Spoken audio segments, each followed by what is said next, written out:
is opgewonde oor hierdie boodskap. Ek voel regtig dat dit 'n boodskap in seisoen is vir ons huis.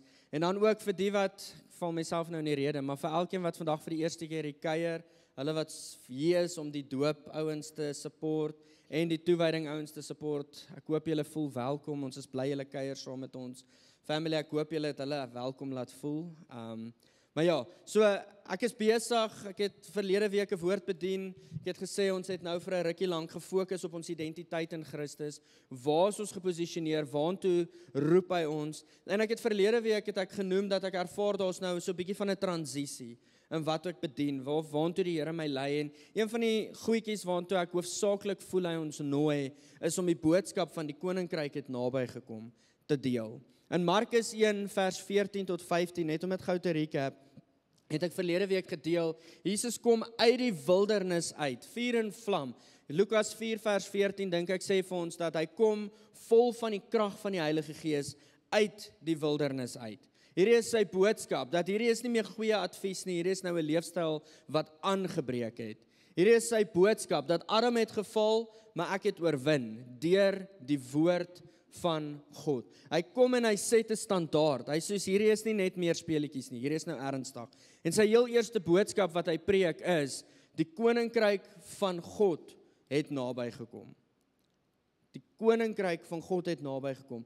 Daarom dan bekeer julle self en glo in die evangelie. Ek wil gou net 'n paar gedagtes recap, want ons is baie nuwe mense vandag. Eerstens is, hy kom met 3 punte, kernpunte in hierdie boodskap. Eerstens is, die koninkryk van God het naby gekom. Om dit op te som, beteken hierdie, wat ek laasweek gedeel het, alhoewel dit 'n hele preek op sy eie is, en ek net 'n stukkie daarin geraak het verlede week, is die volgende wat Jesus daar kom sê het.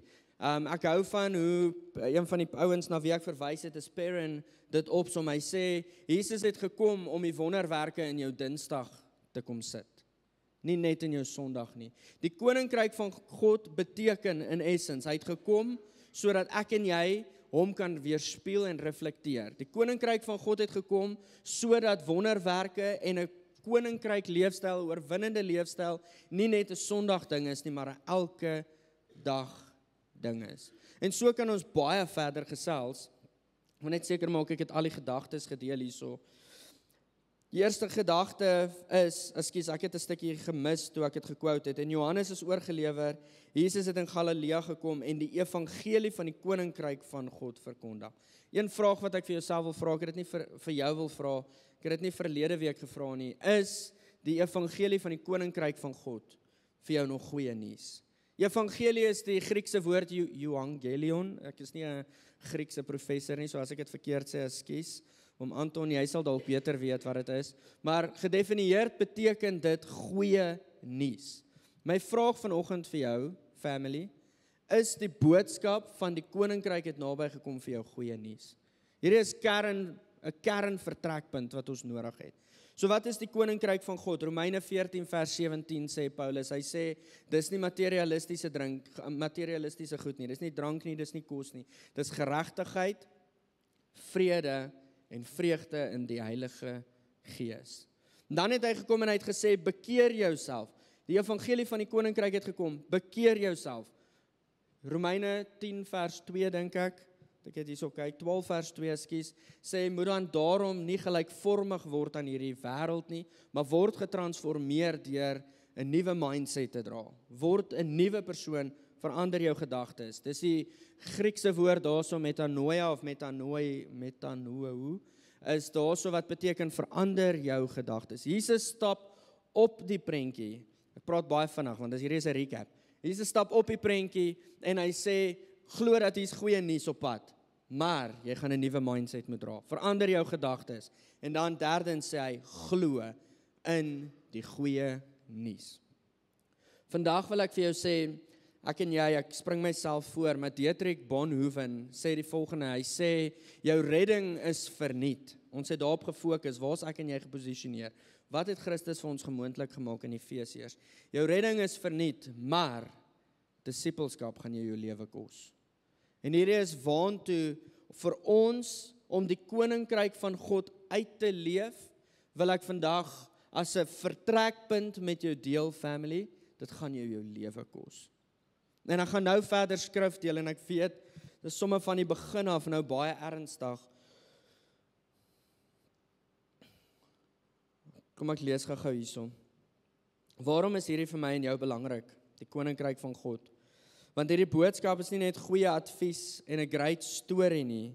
Dis die heerskappy van Jesus Christus wat deur jou en my lewendig geword het. Verlede week het ek hierdie gesê voordat ek nou oorgaan in my preek vandag in. Verlede week het ek hierdie gedagte gedeel dat is nie net genoeg vir my en jou om gered te wees nie. Ons is nie net geroep. Jesus het nie net gekom, gesterf aan die kruis sodat jy hemel toe kan gaan nie. Hy het gekom sodat ek en jy nou 'n lewe van oorwinning in 'n gebroke wêreld kan modelleer. Amen. Dis ek bly jy skud daarom jou kop. Die res lyk maar geskok. Dink ek het te vinnig hierso ingespring. Kom ek deel getuienisse. Ek wil as ek dink aan iemand wie se lewe getuig van die skrifgedeelte waaroor ek vandag preek, Matteus 6:33, soek eers die koninkryk van God en die geregtigheid daarmee en die res sal bygevoeg word. Is daar 'n man wat in die 1800s geleef het, 1806 tot ek dink 1893 daarso rond. George Miller was die ou se naam. So 5 getuienisse van hom, ek hoop ek onthou dit, anders gaan ek maar gou hier my goed kyk. Maar George Miller was 'n ou gewees, hy het orphanages gehardloop.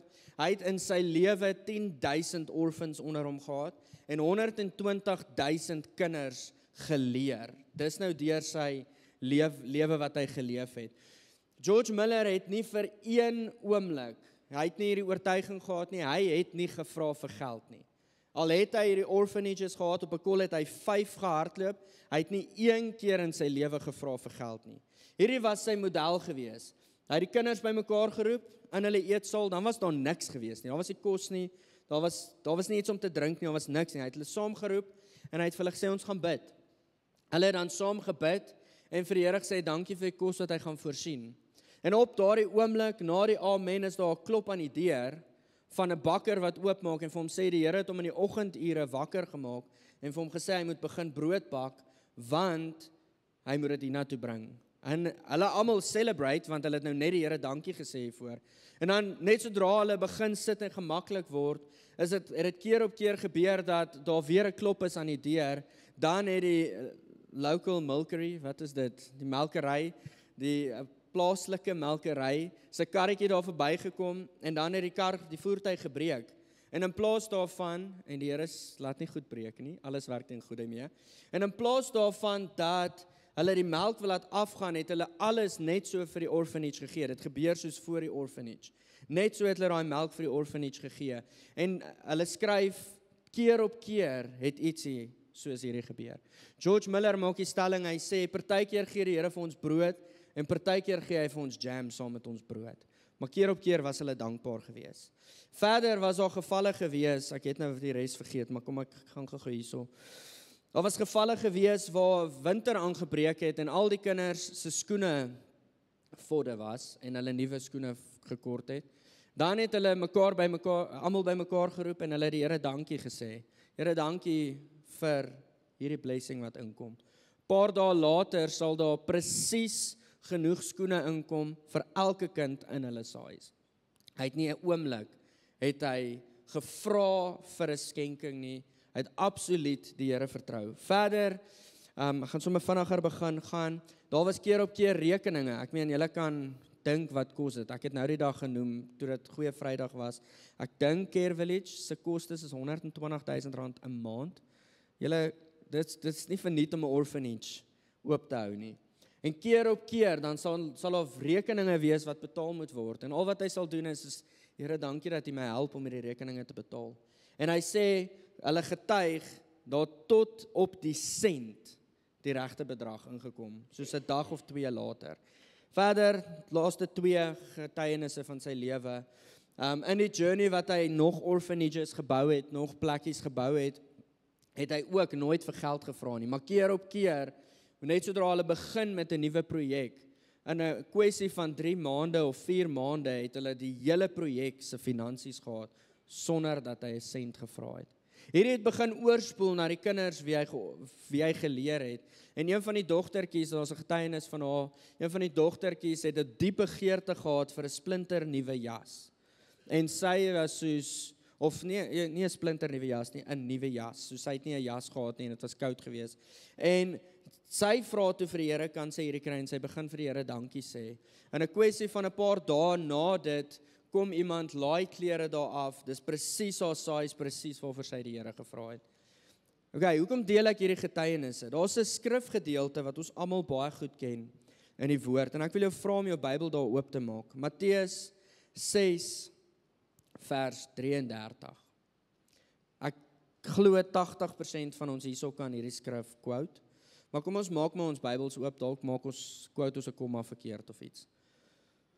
Die woord sê vir ons, maar soek eers die koninkryk van God en sy geregtigheid. En al hierdie dinge sal vir julle bygevoeg word. Vandag is hierdie die tema van my boodskap, soek eers. Ek wil vanoggend met ons die gedagte deel van wat kom skryf Jesus hierso, of Matteus nou in hierdie geval hierso, in die bergprediking is hierdie een van Jesus se boodskappe. Okay, hierdie alles gebeur, gaan groot, maar soek eers die koninkryk van God en sy geregtigheid daarmee. Ekskuus, ek wil net hierdie ding afhaal, anders gaan hy my nou heeltyd pla. En alle ander goed sal bygevoeg word. En vanoggend is hierso 'n deel waar ek dalk so bietjie meer, my hart is nie om tone te trap nie, maar ek wil jou vra om jou hart te ondersoek. Ek het al keer op keer met gelowiges gepraat en hierdie is 'n baie groot veralgemening. Maar ek wil die volgende dit veralgemeen. Om die naam van Jesus op iets te plak, beteken nie ons soek die koninkryk van God nie. Om 'n goue hangertjie met 'n kruisie te dra of selfs 'n tattoo te kry waarop sê God eerste, beteken nie ons soek die koninkryk van God eerste nie. En ek wil jou werklik gaan vra, family, om jou hart te gaan ondersoek. Waar staan jy in hierdie journey? Want meeste gelowiges, en hier is nie in ons kerk nie, ek praat van die ouens daar buite, maar ek wil net vir julle tools gee hoe met die ouens daar buite te praat. Maar meeste gelowiges waarmee ek te doen het, plak die naam van Jesus of 'n kruis op iets, sodat die res bygevoeg word. Seeking the kingdom of God first is not a means to an end. En ek wil ons regtig nooi om 'n vernuwende gedagte te hê. Daar's 'n rede hoekom Jesus instap in die vertrek en sê, boys, hier's 'n nuwe koninkryk wat heers, maar jy gaan anders moet dink. Jy gaan 'n ander prentjie moet hê. Kom ek deel, ek het gewonder, moet ek hierdie sê, maar een van die goed, toe maar gaan dit nie sê, ek het te veel om te preek.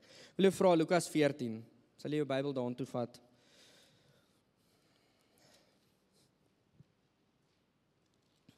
Ek gaan so 'n bietjie van 'n draai vat, voordat ek by die einde uitkom van hierdie boodskap. Lukas 14 vers 25, daar's 'n paar skrifte in die skrifgedeeltes in die woord, wat ek voel, yes, hierdie is my life, hierdie is my petrol, hierdie is my kos, en dan is daar 'n paar wat ek probeer vermy, want ek is soos, nee, ek dink nie die Here het geweet wat hy doen hierso nie. Want Lukas 14 vers 25 is een van daai skrifgedeeltes wat ek voel soos, yes Here, ek dink is bietjie much. Kan ons dit saam lees, 25 tot 28? En groot menigtes het saam met hom gegaan, en hy het hom omgedraai en vir hulle gesê, as iemand na my toe kom, en hy haat nie sy vader en sy moeder en sy vrou, en kinders en broers en susters nie, ja selfs ook sy eie lewe nie, kan hy nie my disipel wees nie. En elkeen wat sy kruis nie dra en agter my aankom nie, kan my disipel nie wees nie. Want wie van julle wat 'n toring wil bou, gaan nie eers sit en die koste bereken nie, of hy in die middele het om dit uit te voer nie. Okay. Eerstens, kom ons pause by die eerste gedagte. As jy nie jou family haat nie, kan jy nie my disipel wees nie. Is daar iemand wat saam met my stem, hierdie is bietjie hard? Is daar al keer op keer, wat die Here vir my gevra het, is ek bereid om my family vir hom te gee. En dan vir een of ander rede sê ek, ja, maar my hart is angstig. As ek soos, Here, moet asseblief nie nou kom nie. Moet asseblief nie die 23ste September kom nie. Dis is nie nou gereed nie, ek is nog te lief vir my kinders. Sion moet nog eers 'n rugbybal skop. Dis al hierdie gedagtes. En ek maak dalk nou so ligsinnig van hierdie. Daar's vir ons 'n bietjie genade in hierdie. En ons prentjie van haat is soos, luister, ek wil nie met jou praat nie. Ek dink nie een van ons kan op daai plek kom nie. Daar's 'n rede hoekom ons lief is. Paulus skryf dan in Efesiërs 5 vir ons, minister tot jou familie. Gaan na jou vrou toe, gaan na jou kinders toe. Maak seker jy leer hulle regte waardes. In die oorspronklike teks, as ons gaan kyk na die woord haat, hierso gedefinieer, is dit beteken die volgende. Dit beteken jy moet hulle minder lief hê. Of tweedens, tweede plaas. So Jesus kom vra nie vir jou, skryf jou familie af nie. Kan ons net gou daar pause? Party mans was nou soos prys die Here, nou kan ek die pad vat. Dis nie wat ek vir jou sê nie. Jesus kom praat hierso oor prioriteit van liefde. Is hy jou eerste of is hy laaste aan die lyn? Daar was nou 'n grappie geweest, maar dalk is daar regtig dit relevant tot iemand vandag. Jy soek net die volgende cue om die pad te vat. Dis nie so nie. Wat kom vra Jesus? As ons kyk na hierdie skrif, is daar 3 gedagtes wat 'n dieper verstaan nodig het. Want vir my as ek hierdie lees, is ek soos, "Jo, Here, hierdie is vir my too much. Dis vir my taaf." So wat het hy kom vra hierso? 3 goedjies. Hy vra heel eerstens, wag, kom ek antwoord eers die vraag. Hoekom is hy so streng? Want ek dink partykeer vergeet ons dat Eksodus 20 vers 5 nie gekanselleer was toe Jesus gesterf het nie. Eksodus 20 vers 5 sê, ek is 'n heilige God en jy sal nie 'n ander God dien nie. Ek is 'n jaloerse God. Hier is nie kleinlike jaloesie, praat jy met iemand anders nie. Nee, hy het 'n verbond kom maak en hy verwag dat ons teruggee wat hy kom gee het. So hoekom is hy so streng? Want hy het alles gegee. Soos jy bereid om alles te gee. Okay, wat vra hy? 3 goedjies in hierdie. Eerstens, hy vra vir jou toewyding. Jesus sê dat jou toewyding aan hom so sterk moet wees, dat selfs jou naaste familie en jou eie lewe op die agtergrond kom. Tweede, wat vra hy? Volle oorgawe. Om 'n disipel te wees beteken om hom eerste te stel in alles. Jou liefde en lojaliteit aan Jesus moet groter wees as enige ander verhouding. Derdens, wat kom vra hy? Is jy bereid om jou alles te gee?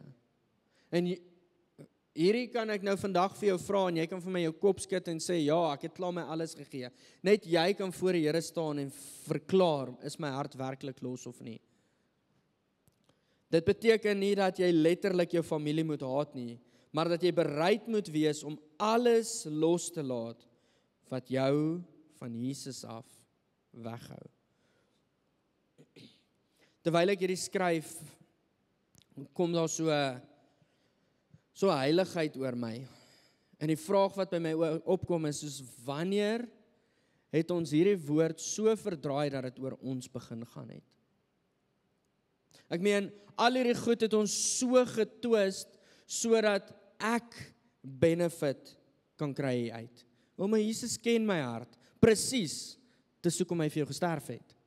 Dis hoekom hy gekom het, gesterf het en opgestaan het uit die dood uit, want hy ken jou hart. Hy sê in die boodskap van die koninkryk van God het naby gekom, is nie 'n boodskap sodat ek en jy luxury kan leef nie. Dis 'n boodskap wat sê jy is geroep om in oorwinning te leef. Nou, weerkaats en modelleer die lewe wat Jesus geleef het in elke area. Jesus was mens gewees, wat beteken hy het in areas beweeg, en daar's 'n hele aarde wat nodig is, om hierdie Jesus te sien. En daarom het hy gekom en hy het sy gees in ons kom sit, en hy het gesê, great, nou is jy, die koninkryk van God het gekom, die heerskappy van God het gekom, nou word jy gestuur, om dit wat in die area waar hy geoperate het, en gebeur het, reg oor die wêreld te bring. Nêrens het die boodskap van die koninkryk van God, het gekom 'n luxury vir ons geword nie. Ek kyk so deur hierdie journey wat ek voorberei, en ek sien eerlikwaar baie min skrifte. Inteendeel, ek dink nie, ek gebruik nou daai scapegoat, want ek sien nie een wat sê dat gaan alles maklik wees nie. Kom ek lees vir julle gou quotes. Ek het nou die een gelees, ek moet hom net gou soek. Dietrich Bonhoeffer sê die volgende, hy sê, verlossing is gratis, maar disippelskap gaan jou lewe kos. David Livingstone sê die volgende, hy sê, as 'n opdrag van 'n aardse koning as 'n eer beskou word, hoe kan 'n opdrag van 'n hemelse koning as 'n offer beskou word? Ok, kom ek gaan terug na die gedagte toe. Ek wil ons, hoekom deel ek hierdie? Ek wil ons nooi uit 'n mindset uit. Picard se eie woorde. Kom ons sing 'n bietjie, sing 'n bietjie, gooi 'n tikkie, preek 'n bietjie. Ons het daai afgehandel. Ek was Sondag by die kerk gewees. Great, die koninkryk van God het ek gesoek. Here, nou beter jy opdaag want jou belofte staan mos vas. Jy moet nou kom in my week. Ek het hierdie en hierdie en hierdie wat moet gebeur. 5 goedjies, my een keer se kerk toe gaan het dit opgesom. Ek besef ek hamer dalk nou te veel hierso en ek gaan aanbeweeg amper.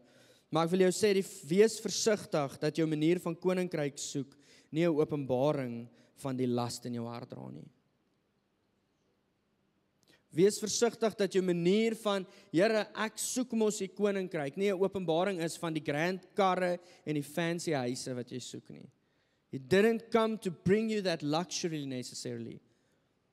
Hy het gekom sodat ek en jy in 'n wêreld wat uitmekaar uitval en gebroke is as oorwinnaars kan staan. Is julle nog met my?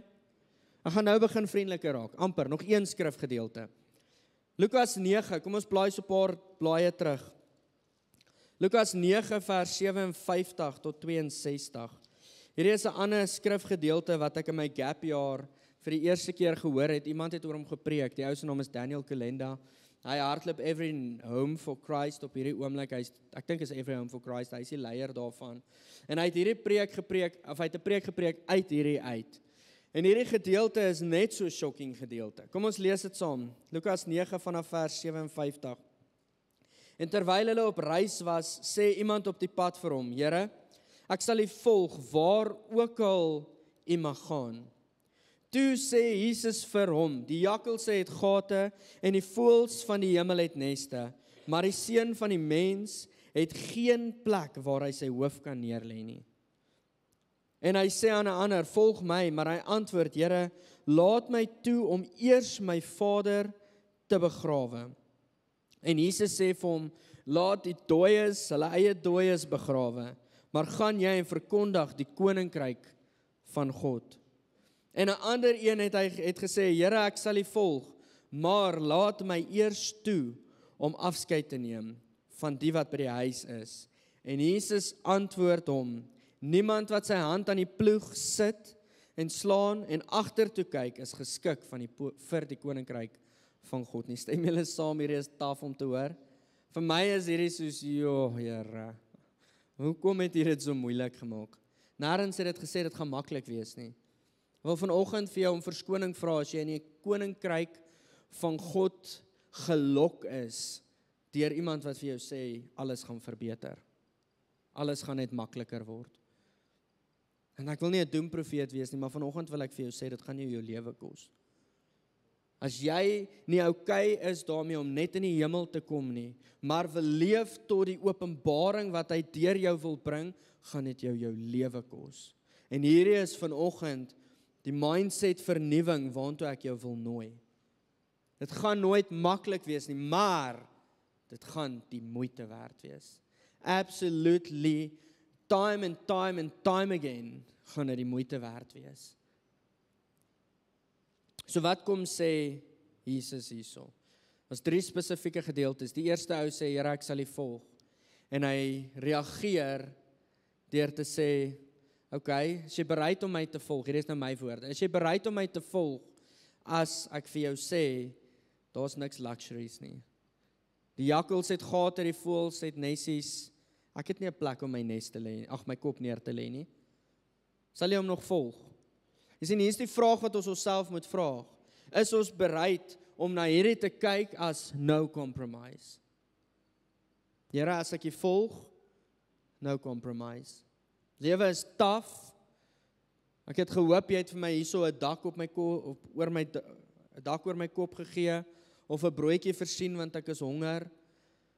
En hy doen hierdie goed. Ons moenie vandag vergeet dat ek gaan nou eindig by dit. Hy doen hierdie goed, maar dit kan nie ons fokus word nie. Hy het gevra, as jy gesê het ek volg jou, is jy bereid om alles te gee? No compromise. Is jy bereid om jou sekuriteit op te gee om hom te volg? Kan ek net vir 'n oomblik gou pause? Ek dink ek is op tyd, so ek wen my tyd. Daar's 'n paar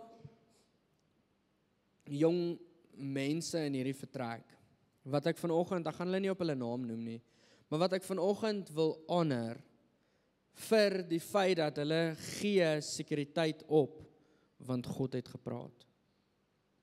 Spesifiek 2 jong manne in die vertrek, wat soveel shots vat van die liggaam van Christus af, want hulle het ja gesê, want God het gespreek. En ja, met hierdie gesê, jy moet wysheid hê. Jy moet discernment hê. Maar kan ons as liggaam nie die een wees wat 'n ander een 'n shot gee omdat hy ja sê vir die Here nie? Dis meer belangriker om op hierdie aarde jou skat in die hemel bymekaar te maak, soos wat Jesus self sê, as wat dit is om hierso bymekaar waar mot en roes dit kan verwoes. Hierdie jong manne wat die Here volg, is op hierdie oomblik radikaal besig om te hardloop vir die koninkryk van God. So hier is my versoek op jou. As Jesus hulle nooi om hom te volg, al vir hulle gee hulle goeie werke op, al gee hulle huise en hulle karre op, as Jesus vir hulle vra of hulle bereid is om dit te doen, kan ons eerder vir hulle bid en nie hulle kritiseer nie, want dis klaar 'n tawwe keuse. Dis nie nodig dat ons nog, en ek praat nou dalk bietjie strenger, bietjie harder, my hart is regtig liefde en ek glo julle as family ken my. Kom ons wees bidend in hierdie omstandighede. Ja, ek my notas hier heeltemal misgepreek. As jy hom volg, kies jy 'n lewe van onsekere omstandighede, maar afhanklikheid van God. En soms afsondering van die wêreld se gemak. Baie mense wil Jesus volg, solank dit gemaklik is. Die tweede ding wat Jesus hierso vra, so die eerste een het vir hom gesê, Here, ek sal U volg, en Jesus reageer, sê vir hom, wat as ek niks het om vir jou te bied nie. Die tweede een wat Jesus roep hom en sê, okay, kom volg my. Eerstens, dis 'n eer as 'n rabbi jou roep. So in hierdie geval was dit 'n rabbi het 'n jong man geroep en vir hom gesê, kom volg my. As ons kyk na die ander disippels, hulle het alles opgegee. Here, ek sal U volg. Hierdie jong man sê, ja Here, ek sal U volg, maar hoor gou hierdie, ek wil amper sê famous last words, ons sê dit so baie. Laat ek dit net gou hierso kry, Lukas 9 vers. En hy sê aan 'n ander een, volg my, maar hy, in die Engels en die New King James sê hy, but first, let me. Die eerste een het tweede een het gesê, but first, let me first go and bury my father. Hulle sal sien by die tweede een het hy ook gesê, but first, let me do that. Laat ek net eers hierdie doen. Hoeveel keer ek het in die week met iemand gepraat, toe ons nou spot oor die hele 23ste September kom hy terug, toe is hierdie selfe persoon soos, Here, wag net eers, ek wil net my dogtertjie sien groot word, maar eers, en ek dink ons is baie, dis nou 'n ligtelike, vir my 'n ligtelike ding, party is dit dalk ernstig, maar eers, laat ons net eers hierdie doen, voordat U plan uitwerk. So hy roep hom en hy sê vir hom, kom saam met my, en hy sê, Here, laat ek net eers my pa gaan begrawe. Die kans is baie groot hierso, eerstens, dat sy pa nog nie dood is nie. Maar die rede, en ek het gaan navorsing doen, ek is nie die enigste ou wat hierdie opinie het nie, kom ek soek dit net gou. Die rede dat hy sy pligte teenoor sy familie eerstens wil voltooi, is die kans was bitter groot, dat hy 'n erfporsie daarso sou kry. Jy sien, hoeveel keer wil ons vir die Here sê, ek sal U volg, wanneer al hierdie net eers in plek is. My bankrekening moet net eers my kan fund vir 3 maande. Is ons bereid om hom te volg sonder uitstel, no procrastination. So eerste een, no compromise. Tweede een, no procrastination, sonder uitstel. Derde een is wat Jesus, kom ek sê net gou 'n disclosure by die vorige punt. Dis nie ek wat so sê nie. Dis die woord van God wat staan hierso. Laat die dooies begrawe. En hier sê ek nie, be dishonoring towards your family. Maar hierdie hele boodskap, en ek spring nou my konklusie hier in die middel in, die hele hart van hierdie boodskap is, Jesus kom spreek die prioriteite van jou liefde aan. Waar lê jou liefde vir God op 'n papier? En ek gaan nou 'n gedagte deel op dit. Die derde een is, van hierdie was vir my 'n crazy een. Nog 'n man kom na Jesus toe en hy sê, Here, ek sal U volg. En Jesus sê, ek sal U volg, maar laat ek net eers my familie gaan groet. En hy sê, geen persoon wat sy hand in die ploeg gesit het en terugkyk is waardig tot die koninkryk van God nie. Crazy gedagte daai. So met ander woorde, jong manne wat hulle lewens nou, hulle werke gegee het, dis nou wat jy doen, totdat die Here vir jou sê, gaan terug werk toe. Werk is nie 'n backup nie. So wanneer ons sê, Here, hier is ek, kom ek doen dit, dan is dit 'n commitment. Maar net 'n klein gedagte oor, hoekom sou hy so ietsie sê? Vir my, en ek het weer eens, ek het bietjie gaan oplees daaroor, en hier is 'n weier prentjie, is die oomblik wanneer ek besig is om iets te stoot. Maar kom ek gebruik die voorbeeld van 'n kar. Party mense het die gift om reguit te ry wanneer jy hierdie kant toe kyk. Maar nie almal het nie. Die oomblik wanneer jy regs kyk, dan gaan die kar ook maar so bietjie regs. Jy sien, die oomblik wanneer jy oor jou skouer kyk, is die pad wat die Here vir jou gewys het besig om te verdraai. Dan is jy besig om klein verstellingkies te maak, want ek wens net, ek kan weer by my family wees, of ek wens net, ek kan die goeie ou dae weer terugkry. Meantime is jy besig om jou rigting so bietjie te tweak. So hoekom is hy so streng? Want ek dink partykeer vergeet ons dat Deuteronomium 4 vers 24 nog steeds relevant is vandag. Kan ek dit vir jou lees? Deuteronomium 4 vers 24 sê hy die volgende, want die Here jou God is 'n verterende vuur. Hy is 'n jaloerse God. Hierdie is nie gediskwalifiseer toe hy gesterf het aan die kruis nie. Baie keer sal ons sê, ja, maar dis Ou Testament.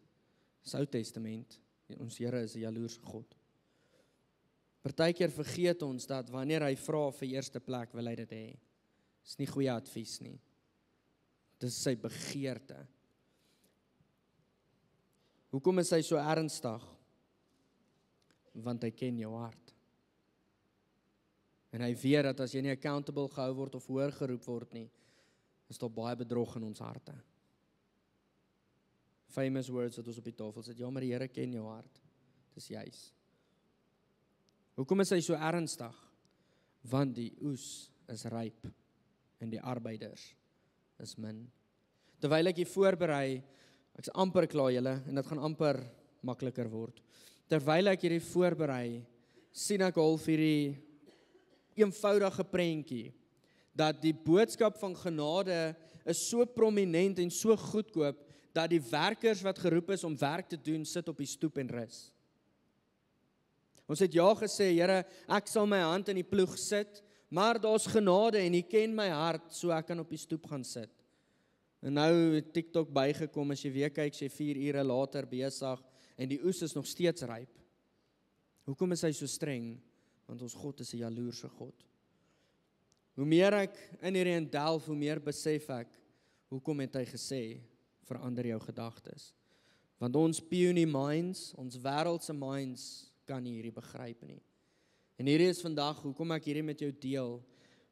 Ek challenge jou en ek nooi jou na 'n plek toe van dra 'n nuwe mindset, nuwe gedagtes, want die lewe wat die algemene gelowige sonder om te kritiseer leef, is 'n leefstyl sonder vrees van die Here. En dis nie waarvoor hy kom sterf het nie. 'n Heilige God, Filippense 2, die kenosis van Jesus. 'n Heilige God wat aangestel was as koning, het alles neergelê om mens te word, sodat hy die mees vernederdste kan wees en die mees vernederendste dood kan sterf, sodat ek en jy in oorwinning kan loop. Dis eintlik 'n heilige uitspraak daai. It's not a cheap statement. So ek wil net gou 2 vrae antwoord, terwyl ek voorberei, is ek bewus daarvan. Vraag nommer 1 wat jy dalk mag vra vanoggend is, moet ek dan nou werk vir my verlossing? Ons het in Efesiërs vasgemaak, dat voor die grondlegging van die aarde, het God jou gekies om in hom te wees. Efesiërs 2 sê vir ons dat wanneer ons in geloof na hom toe kom, is ons kind van God. Hy het ons heilig verklaar. Efesiërs 1, 2 en 3 kom sê vir ons duidelik dat ek en jy kan niks doen om ons verlossing te beerwe nie. As jy Romeine 10 vers 12 ek dink, gedoen het, van jy het in geloof na hom toe gekom en met jou mond bely dat hy jou redder is, ja, dan is jy gered. Jy gaan hemel toe, prys die Here. Maar dis nie al waarvoor hy gesterf het nie. Daar's 'n rede hoekom die skrif vir ons sê, jy is heilig aan die een kant, maar aan die ander kant word heilig. Want in ons geesmens is ons al reeds geposisioneer as perfek voor God. Maar hierdie vlees, hy moet nog daar kom. En dit is die journey van hierdie aarde, is dat ek en jy gedissiplineerd leef, sodat ons kan lyk soos wat ons geesmens is. Tweede vraag is ek dan besig om die pad heeltemal te mis? Matteus 6 vers 21 kom Jesus in daai selfe hoofstuk kom hy en hy sê, waar jou skat is, daar is jou hart. My vraag is, wat soek jy regtig? Is jy okay is daarmee, om net hemel toe te gaan, en nie oorwinning hierso te leef nie? Seker, so be it, ek is nie okay daarmee dat jy okay is met dit nie. Ek is nie okay, en ek het dit verlede week gesê, by Presence is hierdie my vertrekpunt. Ek is nie okay daarmee dat jou lewe bly lyk, soos dat hy gelyk het as jy hier uitstap nie. Die Here roep ons tot hoor. Hy roep jou tot hoor.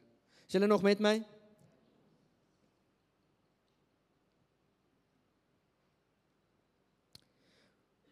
Okay, Romeine 14 vers 7 sê, net op daai laaste vraag, jy sien in hierdie besluit, in jou verhouding, by jou werk, jou vriendskappe, is dit in lyn met God se waardes? Is dit in lyn met die geregtigheid waarvan Paulus praat in Romeine 14 vers 7? Is dit in lyn met vrede, vreugde en gehoorsaamheid? So kom ons gaan nou na Matteus 6 vers 33 toe. Dis nou aftrane, julle, is amper klaar.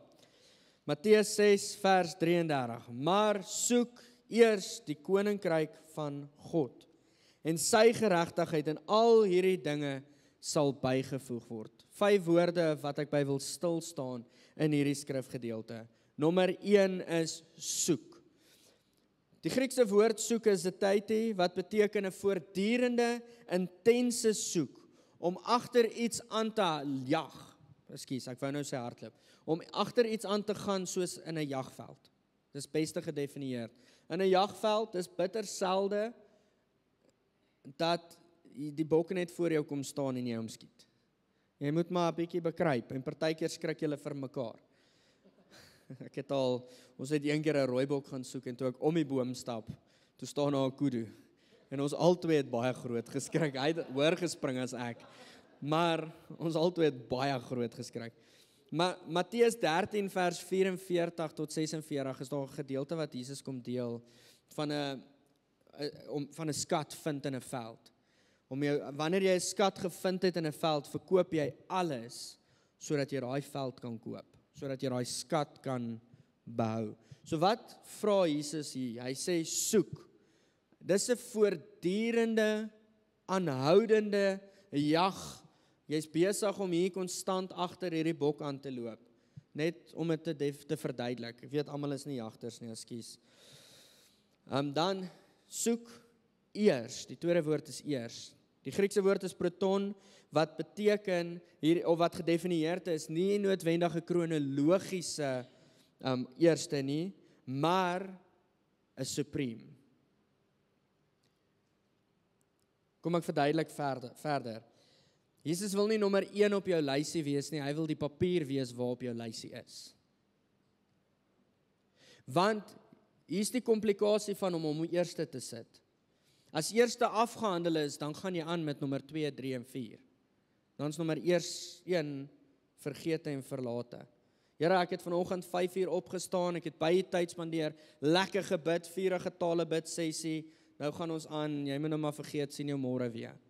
Want nommer 2 is, ek moet nou die kinders gaan aflaai. Nommer 3 is, by die werk uitkom. Nommer 4 is, ek moet hierdie moeilike situasie hanteer. Wat kom vra hierso? Soek aanhoudende, wees heeltyd op die uitkyk, eerste. So wat is in elke situasie en omstandighede sy wil, sy vrede en sy vreugde?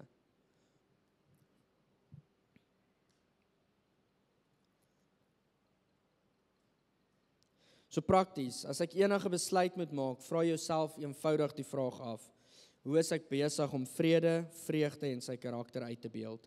En is ek hier vir my eie sekuriteit of vir sy heerskappy? Weet julle wat vereis hierdie? Pause. En in vandag se tyd, iemand sê dit, kom ek quote hierdie ou. Iemand sê gister vir my en my vrou, of was dit Vrydag? Ek dink dit was Vrydag. Sê vir ons soos die vyand weet hy gaan my nie stil soos in stop nie. So wat doen hy? Hy stoot my. Want nou raak hy net besiger en besiger en besiger, want hy weet jy is soos ek eer die Here met alles in my. So nou maak hy my besiger. Want nou kry jy nie 'n oomblik om te pause, stil te staan en vir jouself af te vra, is hierdie vir my gewin of vir sy gewin? Is hierdie vrede en vreugde vir my en my family en vir almal rondom my, of is hierdie eintlik net 'n disruption van die koninkryk van God? Kom ons probeer nog 'n praktiese voorbeeld gebruik. Ek het hierdie moontlik, meeste van julle het hierdie al gehoor, ek het dit al 2 of 3 keer gesê. John Mark Comer skryf in sy boek The Ruthless Elimination of Hurry, skryf hy die volgende gedagte. Hy sê pa en ma ook, maar pa dink gaga aan hierdie geval. Julle is op pad kerk toe vanoggend. Almal is lekker rustig, maar julle is so rustig dat nou is julle laat. So wat doen jy? Nou begin jy aanjaag. Kom. En nou is dit kom vinniger. Kan jy net asseblief vergeet van hierdie en hierdie? In 'n oomblik se tyd is die hele household disrupted. Want nou is hierdie ene op hol gejaag want jy het hom sy vreugde kom steel. En hierdie ene was eintlik in 'n lekker by, maar as gevolg van die skewe kyk en die uitroep, is hy nou nie meer in 'n lekker by nie. Nou sy vrede kom steel, sy vreugde kom steel. So nou is die vraag, het jy koninkryk gebou of nie? En hoeveel keer is dit relevant in ons werksomgewing? Ons hardloop met 'n gedagte, want hierdie is wat volgende moet gebeur, dat ons oor 'n ou hardloop en dan nou is jy soos, ek het dit sleg hanteer. En partykeer draai ons terug en ons gaan sê jammer, maar partykeer doen ons nie. So hierdie vereis 'n pause. Is julle nog met my? Jene, ek praat baie. Die derde woord is koninkryk. En ek het verlede week bietjie hieroor gesels. Maar die gedagte hierso is soek, hou aan soek. Die papier, hy wil die papier wees waarop jy skryf. Die koninkryk van God. Hoe lyk dit? Wat in die hemel is op die aarde? Hy leer ons om hierdie gebed te bid.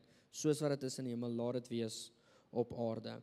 En hierdie kan ek vir jou 'n gedagte deel, kan vir jou 'n paar skrifte gee, maar die realiteit is jy gaan net ontdek hoe dit lyk in die hemel deur tyd te spandeer. Iemand anders kan nie vir jou die prentjie skets nie. Dit gaan altyd 'n tweedehandse prentjie en 'n telefoontjie wees. Jy het mos nou al gesien hoe kan telefoontjie sideways loop. Soos want iemand anders se gedagte, iemand anders, partykeer loop ons op 5de Openbarings. En dan sê hy al so gedraai. Ongelukkig, en ek het hierdie aan die begin gesê, gaan dit jou lewe kos. As jy 'n koninkryk leefstyl wil leef, moet jy weet hoe lyk dit in die hemelse plekke. So hoe lyk dit in die hemel? Psalm 103 sê vir ons, daar's geen rebellie nie. Hoe lyk dit in die hemel? Openbaring 21 vers 4 sê vir ons, daar's geen onreg, korrupsie of verdeeldheid nie, daar's nie oneenheid nie. Hoe lyk dit in die hemel? Openbaring 7 vers 9 tot 10 sê vir ons, dat daar's geen rangorde of belangrikhede nie. Daar's nie 'n posisie of 'n status nie. Jy is seun van God. Dis hoe dit lyk in die hemelse plekke. Hoe lyk dit in die hemel? Openbaring 21 en 22 sê vir ons volmaak. Daar's volmaakte voorraad en volmaakte sekuriteit. OK. So hoe lyk dit op aarde? Geen gierigheid en dis net voorsiening. Geen haat en verdeeldheid, Aanbidding is 'n sentrale aktiwiteit en hierdie is nie gekoppel aan musiek nie. Aanbidding is 'n manier van leef. My werk wat ek doen word gedoen tot eer van God. En in die hemel word almal geken. Ek leef nie vanuit status nie, maar vanuit seunskap. So dis die derde een, soek eers die koninkryk en sy geregtigheid. Wat is sy geregtigheid? Die Griekse woord hierso is dikaiouson en dit beteken, dit gaan oor meer as net skoon status voor God. Dit dra die idee van substance, 'n werklike kwaliteit van lewe wat sigbaar is. So met ander woorde wat hy sê is, moenie net praat asof jy lyk soos hy nie, leef asof jy is soos hy. So om substance te dra, om diepte te dra. En ek gaan nou, kom ek gebruik so lank, nee, ek gaan nou die voorbeeld gebruik. Gaan julle die diepte verstaan. So dit beteken om equity te hê, dis nie net 'n regskonsep van jy is vrygespreek nie, maar 'n egtheid in karakter en optrede. Tweedens, dit beteken om in die regte verhouding met God te staan, in 'n kondisie aanvaarbaar tot God. Dit lyk vir my of ek besig is om julle te verloor. Julle, ek is amper klaar. Ek weet dit is 'n lang boodskap. Vir my is dit soos hier is wat Vader kom deel en hy roep ons hoor. So ek wil jou vra om net gou jou mind reg te ruk. Ek's amper klaar. Nommer 3. Wat beteken sy geregtigheid? Is om in verhouding met mense te staan, die regte verhouding met mense te staan. Geregtigheid beteken jy behandel mense regverdig, eerlik en met integriteit. So jy kan jouself gaan afvra, hoe kyk jy na mense? En dan vierdens is onder sy geregtigheid, dis reg lewe volgens God se waardes. Romeine 14 vers 17 sê vir ons, die koninkryk van God is nie kos en drank nie, maar die geregtigheid van God, vrede en vreugde. So dis om geposisioneer te wees in Jesus Christus, om in die kondisie aanvaarbaar te wees vir God, maar nie net om so te lyk nie, maar so te wees ook, om dit te dra, om vreugde te dra en om vrede te dra. So kom ons kyk na die voorbeeld. Let's say ons het hier aan hierdie kant 'n stapel karton bakstene gehad. En aan hierdie kant 'n stapel regte bakstene gehad. Wat se een sou jy verkies om jou huis mee te bou? Dis logies. Die een wat diepte het. Die een wat substance het. Kom ons kyk nou nog 'n voorbeeld. Hierdie kant het ons 'n fake appelboom met rooi vrugte op. Hierdie kant het ons 'n vrugteboom wat nog nie vrug het nie, maar hy's geplant by waters waar daar lewe is. Wat se een sal jy saam met jou na 'n eiland toe vat as jy stoksiel alleen is? Dis logies. Die een wat geplant is by water. Hoekom? Want hy het substance. So wat kom vra Jesus vir ons as gelowiges wanneer hy uitroep, die koninkryk van God het naby gekom, bekeer en glo in die goeie nuus. Wanneer hy instap en hy sê, soek eers die koninkryk van God en geregtigheid. Lewe 'n lewe van substance. En hier is die deel waarvoor ons almal wag en eerste quote. Die res sal bygevoeg word. Wanneer jy God se koninkryk najag, sal voorsiening jou najag. Een van die pastore in ons streek, hy het so ruk terug, toe sê hy vir ons, Willem, die voorsiening lê in die siele. As jy 'n tekort het, vra jouself die vraag af, wanneer laaste 'n siel gaan haal? Want die voorsiening lê in die siele. Dis sy droom, dis sy begeerte. En hierdie is nie 'n aantuiging vandag nie, maar Boetie, sussie, ek wil jou die volgende vra. As jy op hierdie oomblik 'n tekort beleef, wanneer laas het jy 'n siel gaan haal? Want die voorsiening lê in die siele. Wanneer jy jou deel doen van soek, sal hy sy deel doen van voorsien. Soek eers die koninkryk van God beteken nie nou dat jy dadelik alles van jou lewe moet verander nie, maar dat jy jou liefdes sal herorganiseer. Die versoek opsoek eers die koninkryk van God is nie 'n dadelike vereiste op jou aksies nie, maar 'n dadelike vereiste op jou liefdesorde. So die Here roep vir my en jou om nie net geposisioneer te wees in 'n lazy boy nie, want ons is gered en ons gaan hemel toe. As die 23ste kom, glo ek, as dit so is, prys die Here, ons sien mekaar aan die ander kant. As daar vrees in jou hart is, het jy dalk nodig om op te staan en te sê, Here, ek is nie geposisioneer in U nie. Maar hy roep jou nie net vir dit nie.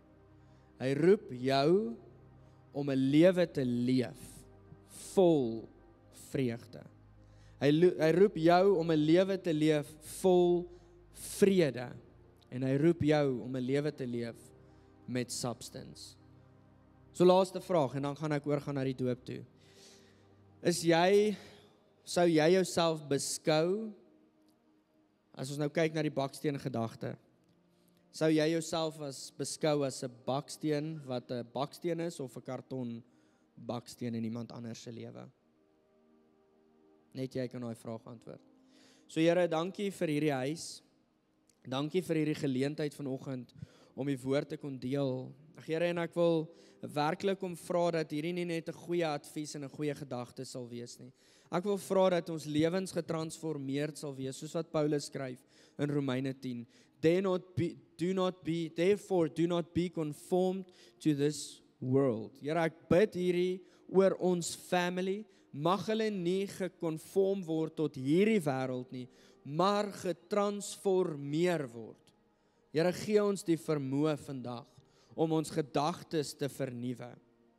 Gee ons vandag die vermoë om na hierdie boodskap te kyk en te weet dat hierdie is nie 'n uittrap nie, maar 'n hoër roep. Here, gee ons vandag die vermoë om te kyk na die bergpredikasie van Matteus 5 en 6 en nie te sien hoe ver ons kort skiet nie, maar te sien na wat U ons roep en wat U vir ons moontlik maak. So Here, ek kom verklaar oor hierdie familie dat hulle geseënd is.